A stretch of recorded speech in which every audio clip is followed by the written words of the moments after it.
Welcome po ulit sa Lutong Benggay. Ang lulutuin ko po ngayon ay chicken curry. Ito po ang mga ingredients. Bawang, sibuyas, luya. Gagamit din po tayo ng coconut milk, paminta, patis, oil. Maglalagay din po tayo ng konting salt. Of course, the curry powder. Ang ginamit ko po ay yung Singaporean curry. And a little bit of magic syrup. Potatoes. And gumamit po ako ng red and green bell pepper. And of course, yung chicken. Yung chicken wings po ang ginamit ko and kinat ko po siya into half.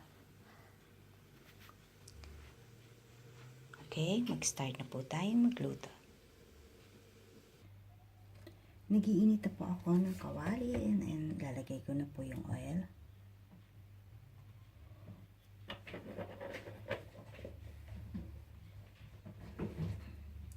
Okay, then start na po tayong mag-isa.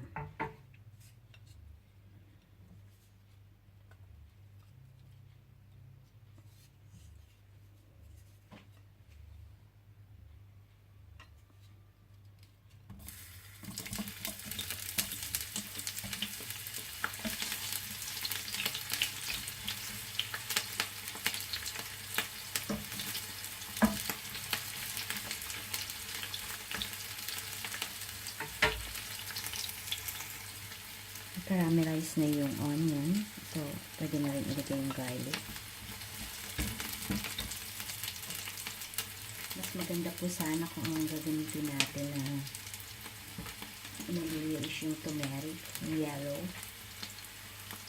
And then, guys, lagay ko na yung chicken wings.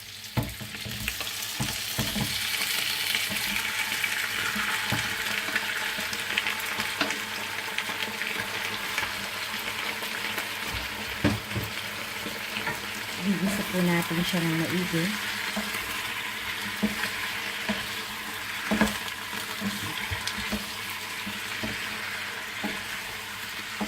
Yung chicken po, minarinate ko siya ng kanina pagkahiwa ko po, nilagyan ko na po siya ng konting patis at paminta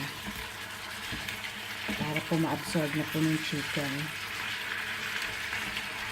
So, antayin po natin mag-brown ng konti.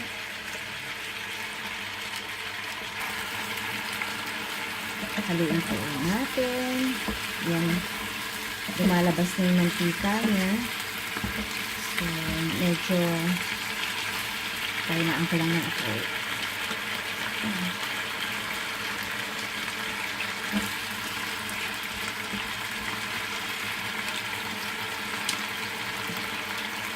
And then, lalagyan ko na yun.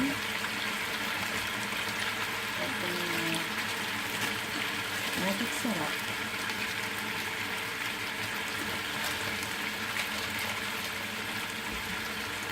And ilalagay ko na rin po yung curry powder.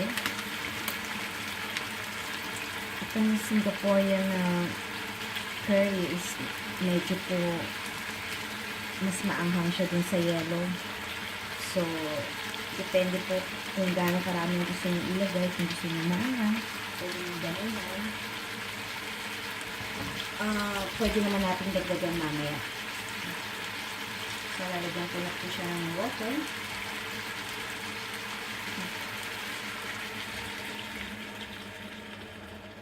Para maluto pa yung chicken.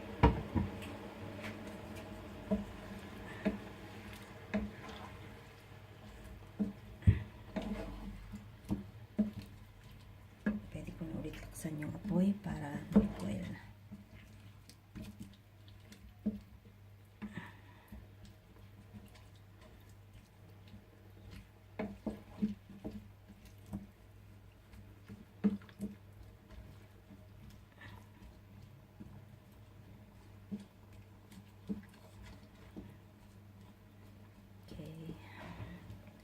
Tayin po natin kumulo ng konti, and then lalagay po natin yung patatas later on.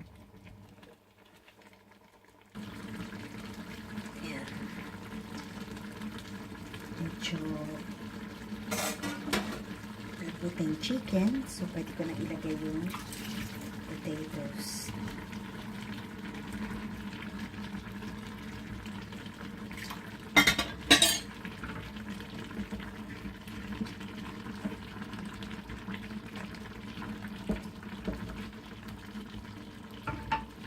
Takpan ko muna para maluto yung patatas.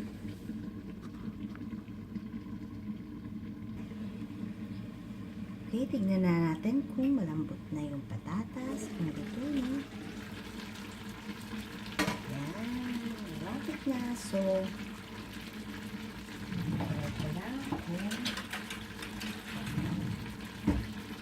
okay, so medyo malambot na siya. Lalagay ko na yung gata. So,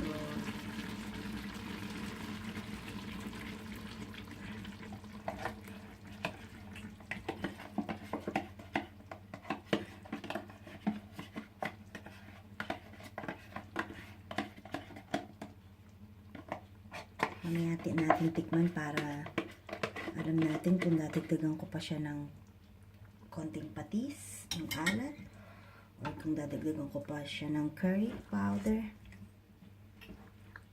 Tingin ko yung curry powder medyo okay na yata kasi maanghang to masyado. Baka hindi ko na makain.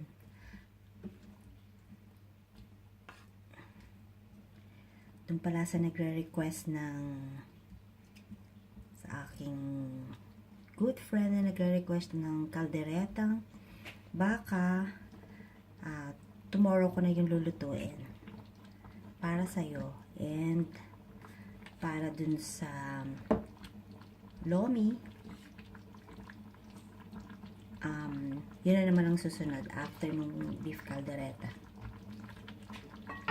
Okay, tapan ulit natin. And maybe around 5 minutes. Okay, check na natin. So, tingin ko luto na yan. So, kailangan ko lang tikman ng konti para malaman ko kung matabang or adjust ko ba yung patis. Tingnan po. Medyo matabang, so dadagdagan ko ng konting patis.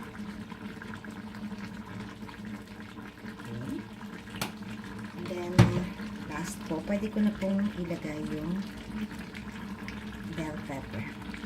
Yung iba, gusto nila yung tuyo, yung curry. Kaso kami, gusto namin may sauce. So, hindi ko siya patutuyin ng sobra. Pero, kahit nasa sa inyo po yan kung gusto nyo patuyuin or hindi. Ito yung curry. So, mga 1 minute po. Check ulit natin. Okay. So, haluin ko na lang po to and then papatayin ko na. Yung iba ayaw lang overcook yung bell pepper. Ako sana, gusto ko ganyan nga, yung half cook lang, kaso yung mga kasama kong kakain, gusto nila is yung lamog yung bell pepper, yung halos sumama sa sabaw. So, majority wins, so kailangan kong patayin na. And iwanan ko munang nakasarap para maluto pa yung gulay.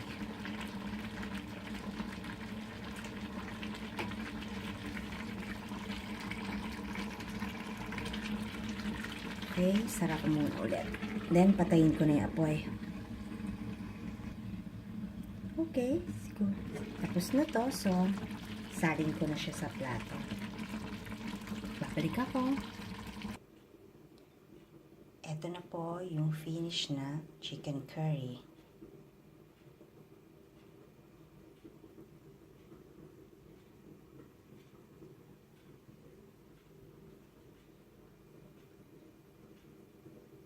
Thank you for watching. Hanggang sa susunod.